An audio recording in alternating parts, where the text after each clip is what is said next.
Hey guys, I'm Becky from Book Bite Reviews, and it's time for my February wrap-up.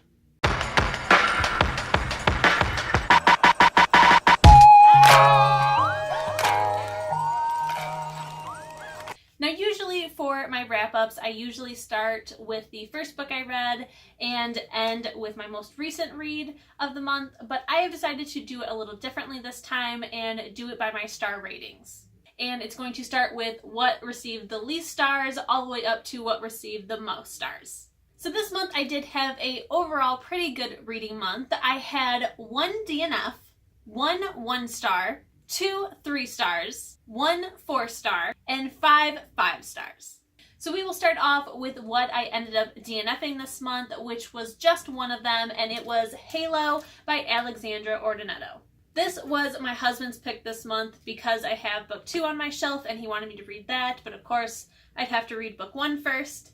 And unfortunately, I just kind of think that my tastes have changed. I think if I would have read this book back when I was younger and I was into Twilight and all those kinds of older YA novels, I would have ended up liking this one, but it just didn't seem like my taste. We follow a girl who has come to Earth from heaven to try and get rid of some of the evil in the world, and it's almost like an alien novel because this is her very first time on Earth, and she really doesn't know anything. She doesn't know any pop culture references, anything like that. So she's kind of like a fish out of water. I kind of would have preferred it if we would have read this from the male's point of view, which is a human boy who she ends up falling in love with. So I think I would have liked it more from his perspective. Just because from hers, it was just all this confusion and over-explaining. I can't say that this is a bad book just because I only got like 50 pages into it. I just think that my tastes have grown and changed, and that's totally fine. So instead of trying to force myself through it, I decided to just go ahead and DNF it. The next book is my 1-star review, and that is How to Experience Death for Beginners by Jessica Branton. Now, I did make an entire video based on this book, and I feel like by now you guys know all my feelings on it. I did say in the video that I was going to end up giving it 2 stars, but I've changed my mind and I've decided to give it the 1 star that I feel it deserves, just because I feel like overall on both the author's point and on the publishers and editors, this book really shouldn't have gone out the way that it did. And I think everyone's kind of at fault. I blame more the publishers now, but overall it just was not good quality writing, and I understand that she wrote it when she was 14 years old, but that doesn't mean that many years later you should just publish it out in the world without revising it, because like I just experienced with Halo, your tastes change, your writing style changes.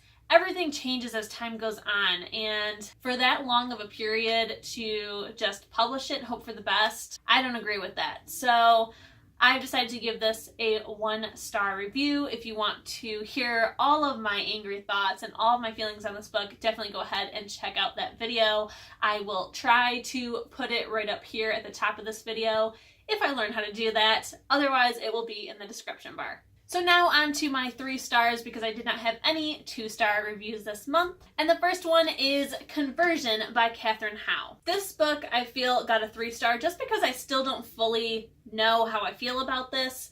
I started this book not really liking it. I started to really like it, and then it let me down by the end. And I'm still just not exactly sure what the author's point was by the end of this. It ends in kind of like a paranormal way, so it's almost like, okay, so were you trying to say that it's very easy to start a modern day witch hunt, or are you trying to say that there are paranormal things at hand? I don't know. I really don't know. So I ended up giving this 3 stars just because I did start to really like it. I finished it all the way through. Overall, this is a 3. It's just to me.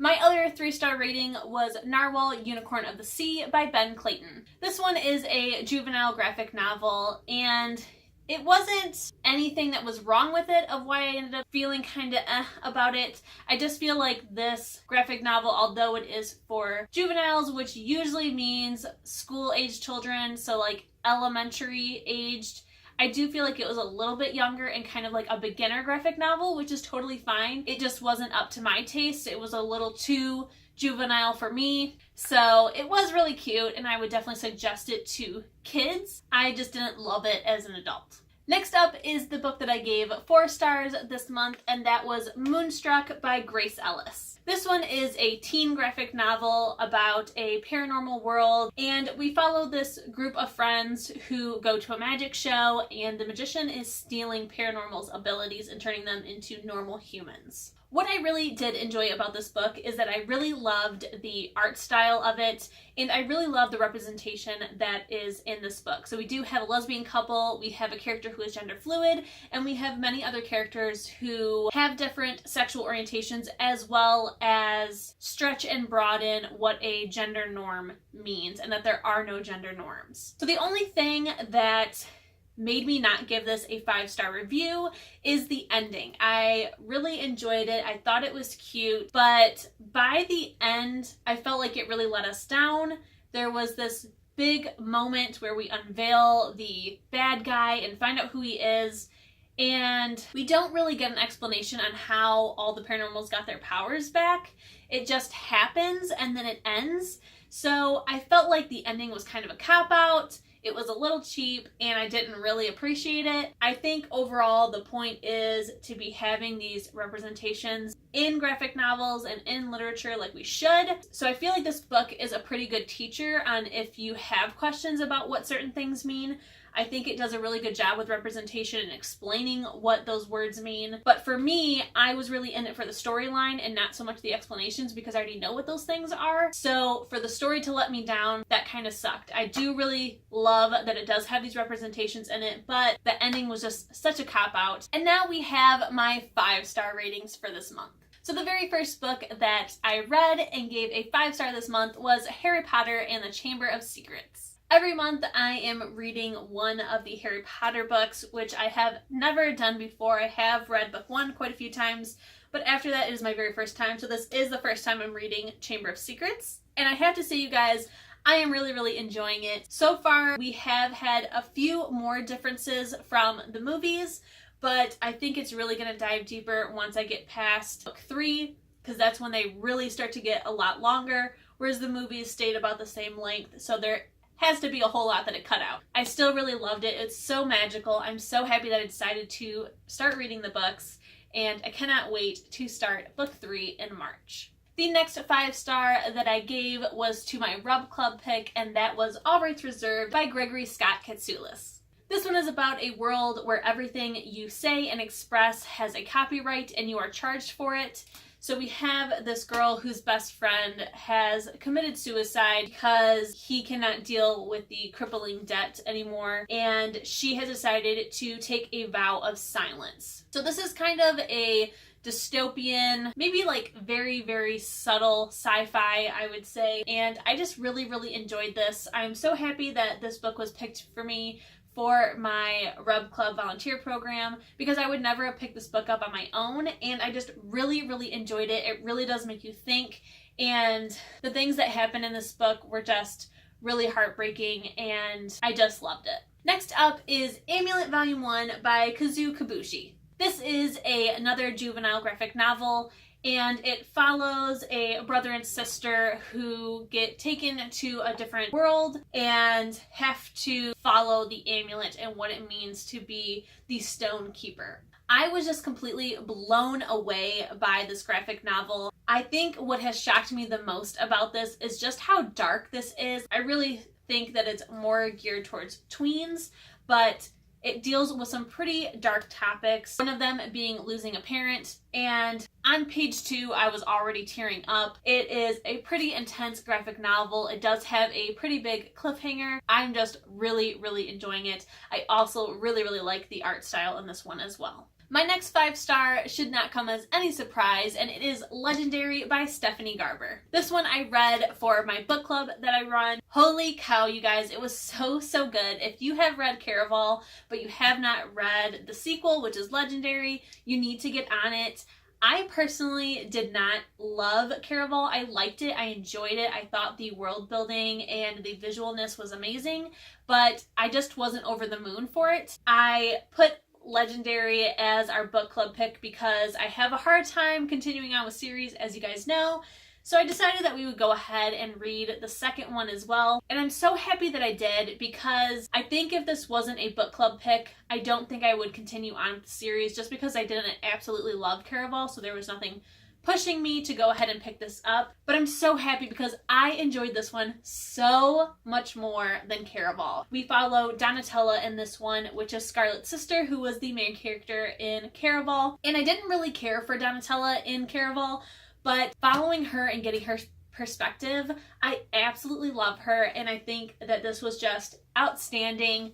The ending is so heart-wrenching.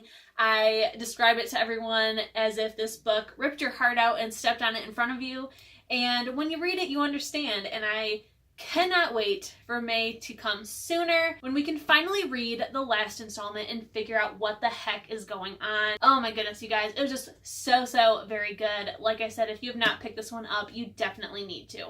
And my last 5-star rating for this month, which came as a pretty big surprise to me as well, is The 7 Husbands of Evelyn Hugo by Taylor Jenkins Reid. Now, I do plan on making a separate video for this one, explaining how I felt about it, so I'm not going to go too much into detail. This one is a adult contemporary with some slight mystery behind it. I do not read adult novels, as you guys know. I am just so shocked how much I ended up liking this. This has been a very big book in the book community right now. Everyone's reading it. Everyone's loving it. I honestly went in hoping and thinking I was going to end up hating it and finally be the one that says, no, this book sucked. But no, surprise, surprise, this really is as good as everyone says. And like I said, I will be making a separate video. It was supposed to go up before this wrap up, but unfortunately I had some technical difficulties with the recording, and it's just a hot mess. So it needs to be re-recorded. It'll get put up. It should be up probably next week. So just know that it is a 5-star, and you will hear everything I have to say about it next week. Alright guys, that is everything that I read in February with all of my ratings. I hope that you enjoyed it. Please let me know in the comments if you read any of these and how you thought about them. If you liked this video, please go ahead and remember to give it a thumbs up. If you loved it, go ahead and hit that subscription button. And if you want to be notified as soon as my videos go live, also hit the notification bell. I'll see you in my next one. Bye!